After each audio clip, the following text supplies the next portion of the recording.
Welcome to a brand new episode of the Jampack Report today for October the 7th of 2020. Of course, my name is Samuel Adams, and this is a daily gaming news podcast meant to bring you the hottest news you need to know from around the industry, hosted on YouTube and podcast services around the world 5 days a week. It is your one-stop shop for everything you need to know. So if you enjoyed the show and you like what you see, hit that subscribe button and keep coming back for more. But today, could the PlayStation 5 outsell the PlayStation 4 during its launch period? It seems that Jim Ryan believes so.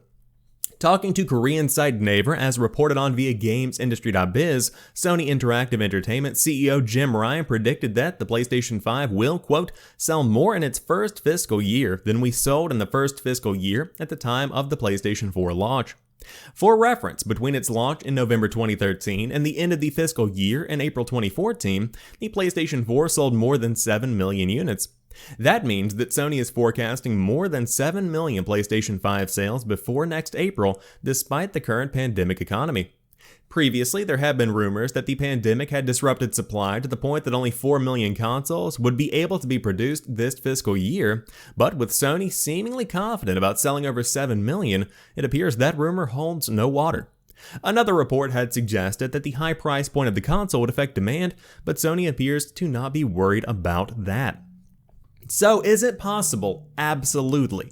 But there are a lot of variables at play here. First and foremost, there is a lot of economic uncertainty. Whether you are still employed or you've been furloughed or laid off, you don't know what's going to be happening in the next 6 to 8 months. There is a lot of economic uncertainty that is leading a lot of people to think a console might not be the best purchasing decision right now.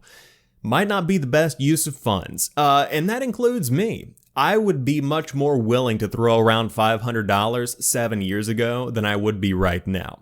Now, on top of that, if you look at the current console generation and you compare it to what is coming out on the next console generation, there's a lot of overlap. The biggest games, including Cyberpunk 2077, NBA 2K21, Madden 21, the new Call of Duty, Spider-Man Miles Morales is supposedly a PlayStation 5 exclusive, but no, it's coming out on the PlayStation 4 as well. And so if you look at all of these games, there isn't a pressing need to have a next-gen console this year, and that applies to both the PlayStation 5 and the Xbox Series X.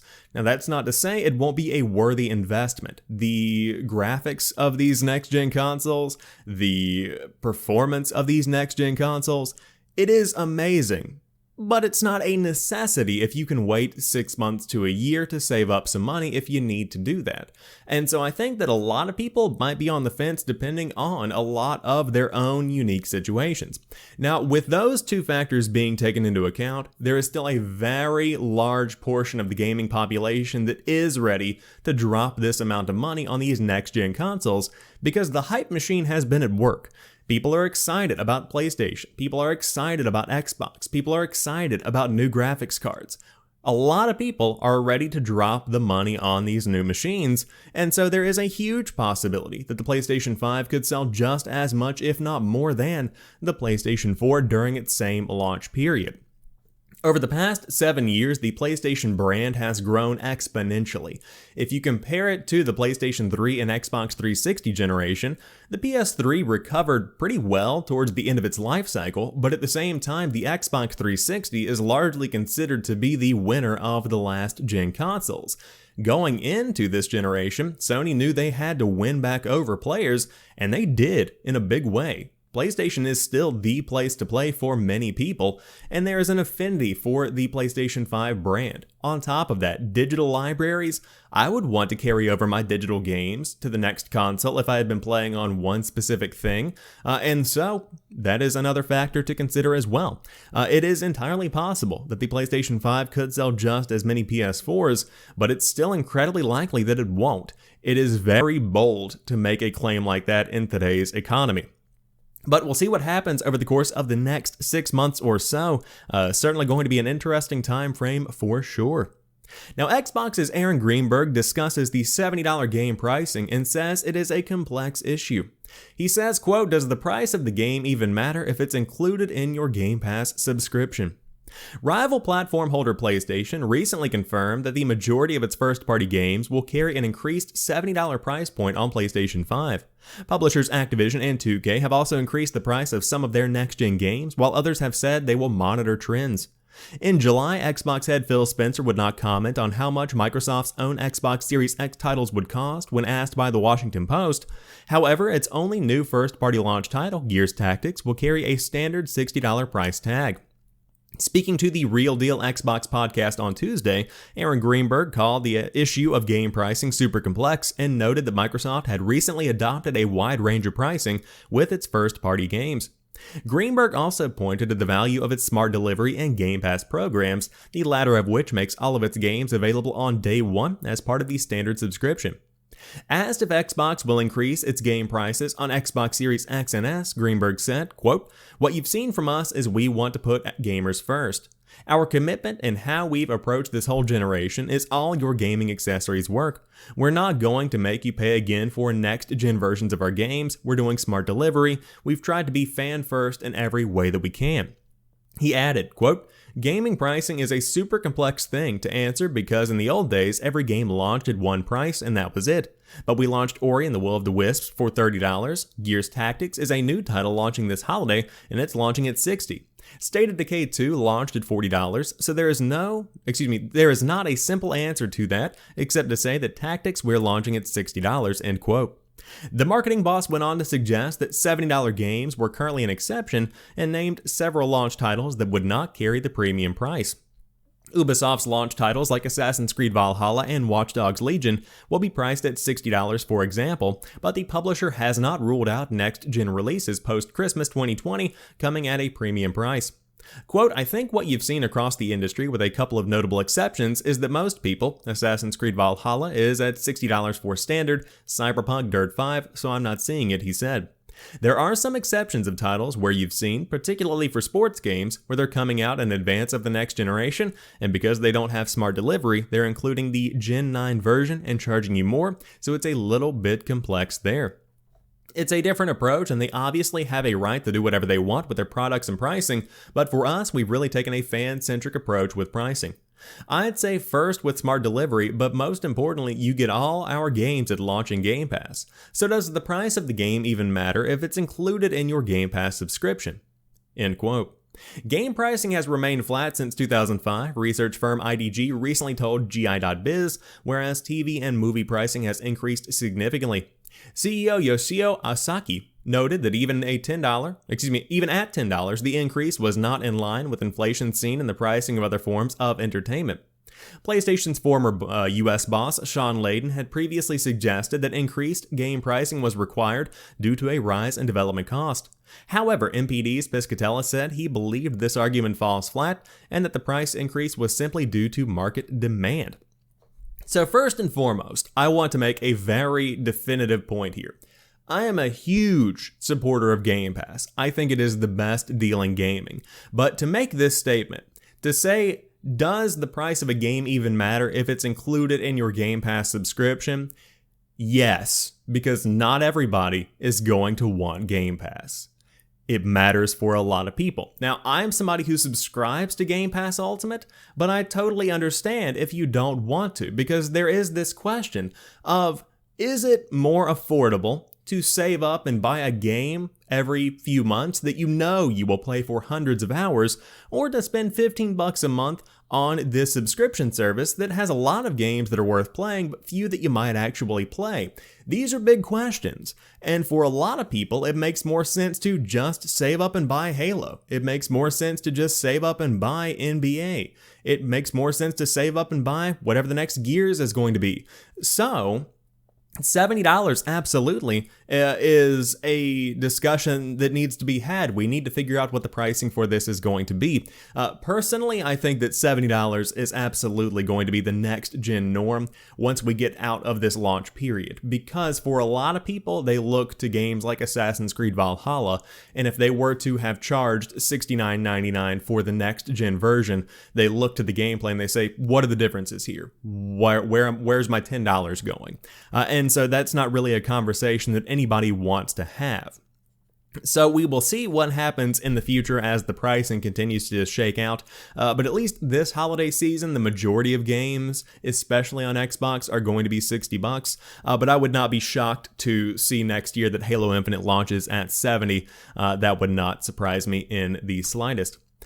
Now, Phil Spencer is not sure that 8K will ever be standard in video games. Talking to Wired, Spencer said, quote, "I think 8K is aspirational technology. The display capabilities of devices are not really there yet. I think we are years away from 8K being, if it ever is, standard in video games," end quote. Spencer's comments come despite the Xbox Series X being able to support 8K output. However, while it may technically be able to push video at a resolution of 7680 by 4320, there are more factors to consider, chiefly being if anyone even has an 8K television or monitor to view such visuals on. According to Wired's chat with Liz Hamrin, head of gaming engineering at Xbox, Microsoft's data suggests that 4K TV adoption is less than what publishers may think, and so that suggests 8K adoption is still years away at least. No, it doesn't matter right now. However, will it be standard in the future? Yes, more than likely, because if you look back to statements made in the 80s and 90s, who would have thought that we would have even achieved a 1080p resolution and then do a 4K resolution in such a small period of time? And I just got a 4K TV earlier this year, and I will say, it's not all it's cracked up to be. It's great, but it's not all it's cracked up to be. Ultimately, I think that few people are going to see the need to upgrade to 8K anytime in the next 10 years, if even that. Now again, technology moves very quickly. It very well could become the new norm, depending on the price of these new panels and monitors, but I don't think 8K is going to be the norm anytime soon. I'm in agreement with Phil Spencer here. And quite frankly, anything above 4K, you're getting into the realm of overkill, because I can literally press my nose against a television that is 4K and barely see the pixels. I'm talking I have to look for them. If I'm having to look for pixels, this is not going to impact my gameplay at all. And so on top of that, we need to get higher quality 4K monitors, because right now I'll stand my ground and say that a stellar 1080p TV is much better than a low-end 4K TV. The resolution is not my number one priority. I want high refresh rates. I want incredible color quality. I need all of the good bells and whistles, and then the resolution comes later, because ultimately 1080p still looks great, and quite frankly, I prefer currently playing games on my $300 television as compared to my $800 4K TV. That's just my 2 cents on that, but be sure to leave your comments in the section down below. So will 8K ever be the standard? We will have to wait and see what comes of it, but of course technology is always moving. It very well could be. If it is the norm, I'll tell you right now, Zion Williamson's head is going to be looking glistening, because the NBA 2K21 trailer is showing what players can expect on the PlayStation 5 and the Xbox Series X. We are a little over a month away from the PlayStation 5 and Series X going on sale, but 2K Sports is giving us a peek at what next-gen basketball will really look like. In a follow-up to its sweaty Zion Williamson preview from this summer, a new 2-minute trailer flies around some game action to show players are rendered in more detail than ever, as well as the game's improved animation system and physics. One detail that stands out in our current era is that this is the only way you'll see basketball played in crowded stadiums. According to 2K, the arena contains more than 150 unique AI-driven characters interacting seamlessly in the lower bowl alone. A shot following Luka Doncic? Ooh, I'm not a basketball guy, but that sounds right. As he walks onto the court, shows spectators with as much detail and liveliness as we're used to seeing in the game's athletes. The game also includes a rail cam angle mimicking what we've seen from action in the bubble restart that pulls you in closer to the court than ever before. What we don't know about yet is how the gameplay will change, but more information on that will come in the form of 3 courtside reports that cover core gameplay, new movement, and the impact engine, as well as next-gen AI and major changes to the MyPlayer builder. In the following weeks, the drip feed should reveal more info about WNBA, My Career, and improvements to the neighborhood mode. NBA 2K21 will be available at launch on the new consoles, November the 10th for Series X and S, and November the 12th for PS5 in the regions where it is available. Also, like some other games, it is more expensive on the new consoles, with a $70 starting price, or $100 if you bought the MABA edition that includes access across new and old systems. Visual Concepts President Greg Thomas said in a statement, quote, "Never before have we been able to deliver this level of visual fidelity and realism in a video game. NBA 2K21 is the standout title that best delivers the promise of next gen. Truly revolutionary graphics, lightning-fast loading times, and incredible new features and gameplay only possible on the next generation." And so if you look at this gameplay, it is absolutely stunning. Truly, it is pretty amazing to see. Now, I can't go full screen because my screen is cropped, but if you look at the detail, the amount of attention paid to sweat on a forehead, wrinkles in somebody's eyes, or wrinkles around their eyes, I should say. That'd be gross if you had a wrinkle on your eye. But there is still this level of uncanny valley kind of situation going on in the eyes themselves. Let me see if I can bring it down to 1080p and get some better performance. But if you look at the eyes themselves, there's still this lack of soul. It's still jarring. Now, of course, net physics look beautiful. There is a wide variety in the crowd, which I think is incredibly important. I think that this is a fantastic, phenomenal starting point. It looks great. Let's not beat around the bush. At the same time, however, there is still some work to be done, but if you look at a game that launched in 2013 and compare it to a basketball game that launches in 2020, there are huge graphical leaps even on this hardware that we're working with today. And so as time goes on and as developers get more accustomed to working with the next-gen hardware, it will continue to improve across the board, but already fantastic starting point for NBA 2K21. But if you're not into NBA, you might be into Wolfenstein, Dishonored, and Prey, and it looks like collections are coming for the Xbox Series X, the PlayStation 4, and the Xbox One. PlayStation 5 still up in the air.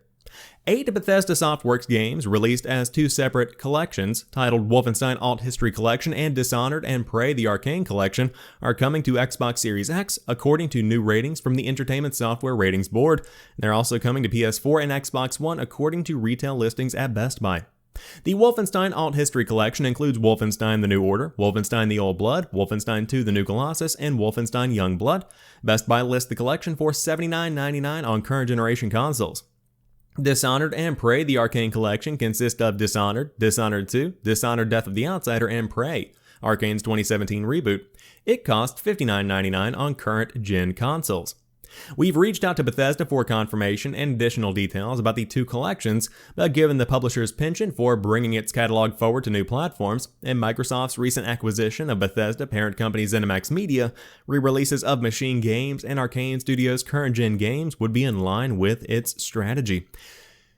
So, the big question here is not, is this actually happening, but is it going to be coming to PlayStation 5 outside of backward compatibility? And quite frankly, that's up in the air.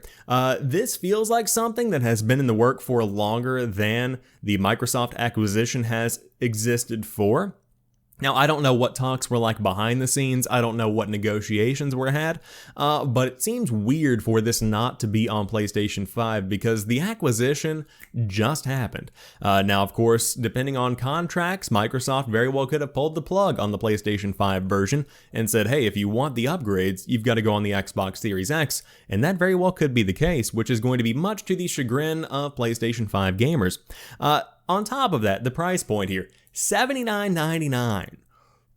That's a lot of money. Now, it's a lot of games. It is a lot of games. You are getting 4 Wolfenstein games. 4. Now, Wolfenstein Youngblood, kind of an in-between game. On top of that, Wolfenstein The Old Blood, a little bit an in-between game, more of a standalone DLC than anything. But ultimately, between Wolfenstein The New Order and Wolfenstein 2 The New Colossus, they are phenomenal games, very fun FPS titles. Now, the Arcane Collection, a much better deal. $59.99 current-gen consoles, you get a lot of bang for your buck there. 4 full-sized games. Technically, Dishonored, Dishonored 2, and Prey I consider full-sized games. Death of the Outsider, kind of an in-between game yet again. But if you do want to dive in, you will have the option to do so on PlayStation or Xbox. The big question is, will it be on next gen? Now, moving on to another story that broke yesterday, Activision Blizzard reportedly shutters office in Versailles. Hundreds are possibly affected. Activision Blizzard has been having a little bit of a rough time, to put it lightly. Back in February of last year, we reported that Activision Blizzard was going to make significant changes to the company's organization, and that as many as 800 employees could be affected by mass layoffs. In lieu of these continued troubles, Activision Blizzard employees are striving for better treatment and pay. The latest news comes from that end, however, and it's not happy news, with a report from Bloomberg claiming that the game developer is shuttering a large office in Versailles, France. The Versailles office employs as many as 400 people and primarily deals with customer service, marketing, and localization for any Blizzard games headed to Europe. The decision was quite sudden, with staff reportedly being told that they'll learn more next week. It's not clear just how many employees are poised to lose their jobs with this change, but at the very least, labor laws in France require that employees affected by mass layoffs are compensated with severance packages, so there is that. The news is not all bad from the Activision Blizzard front. However, as former employees are banding together to create Dreamhaven, a new publisher with 2 studios under its belt. Of course, we talked about that more last week. Always unfortunate to share news about layoffs and office closures. Of course, companies do what companies do. They maximize their resources to make the most bang for their buck whenever they start kind of reevaluating how their operation is running. Never fun, and of course there is a lot of conversation going around about the bonuses that executives make and the ways that funds could be consolidated in certain areas to fund other areas of the company. But ultimately, business optimization is part of the corporate world, and although that people are losing their jobs, that's part of being in the corporate workspace, and it sucks. It really does. But hopefully everybody lands on their feet if these people are in fact impacted. Of course, I will share more as the news breaks on next week's episodes of the Jampack Report. But keep it in mind that Versailles is changing in terms of Activision Blizzard's presence. Now moving on, Ubisoft has detailed Watch Dogs Legion's post-launch content plan. The game's online modes will arrive as part of a free update on December the 3rd. They will include free roam open world co-op for up to 4 players, new co-op missions for 2 to 4 players, 4-player co-op tactical ops missions, and Spiderbot Arena, a free-for-all deathmatch mode for 4 to 8 players. Did you get all that? Because it all sounded the same to me. Single-player content will be released in 2021, including new characters with fresh abilities, extra missions, and a new Game Plus mode. Players who buy the Watch Dogs Legion Season Pass will also get access to a story expansion called Bloodline, which includes Aiden Pierce from the original Watch Dogs, Wrench from Watch Dogs 2, and 2 newly revealed characters, Assassin's Creed heroine Darcy and transhuman Mina, who has the power of mind control. VGC recently went hands-on with Watch Dogs Legion, and you can find 15 minutes of exclusive story gameplay below. Of course, Watch Dogs Legion will debut on October the 29th for Xbox One, PS4, Stadia, and for PC via the Epic Games Store and Uplay. It is then coming to the Series X on November the 10th, digitally for PS5 on the 12th, and physically on the 24th. So, there you have it. There is such a lack of hype around Watch Dogs Legion, and I'm sorry, of course, I'm always feeling for the developers, I always want the best for them, and I'm always hoping for the best for every game. But I feel like no one is talking about Watch Dogs Legion. Of course, there are plenty of previews out there that the press have done, but there is no excitement, there is no anticipation. I feel like that's something that Watch Dogs has always struggled with, and I feel like it's not ending with the next gen coming up. But I do hope the best. Of course, you can check out the post-launch trailer if you would like to see all of the content that will be rolling out in the coming months to Watch Dogs Legion. But to round out today's show, a new Resident Evil film adaptation is in the works. According to Deadline, the Resident Evil film is set to take place in 1998 on a fateful night in Raccoon City. The film is being helmed by writer-director Johannes Roberts, and some of the main characters have been cast. Per Deadline, Kaya Scodelario, Maze Runner, will play Claire Redfield, Hannah John Kamen, Ant-Man and the Wasp, as Jill Valentine, Robbie Amell, Upload as Chris Redfield, Tom Hopper, The Umbrella Academy as Albert Wesker, Avon Jogia, Zombieland Double Tap as Leon Kennedy, and Neil McDonough as from Yellowstone as William Birkin. With this movie, I really wanted to go back to the original first 2 games and recreate the terrifying visceral experience I had when I first played them, whilst at the same time telling a grounded human story about a small dying American town that feels both relatable and relevant to today's audiences, said Roberts. Okay. Franchise producer Robert Kulzer will produce alongside James Harris from T-Shot Productions and Hartley Gorenstein. After a dozen games, 6 live-action movies, and hundreds of pages of fan fiction, we felt compelled to return to the year 1998 to explore the secrets hidden in the walls of the Spencer Mansion and Raccoon City, said Kulzer. Last month, Capcom announced a new CGI show based on the Resident Evil franchise will be streaming on Netflix in 2021. This series will be based on the horror franchise and will follow the adventures of Leon Kennedy and Claire Redfield as they explore a big, dark mansion. I want to rephrase here.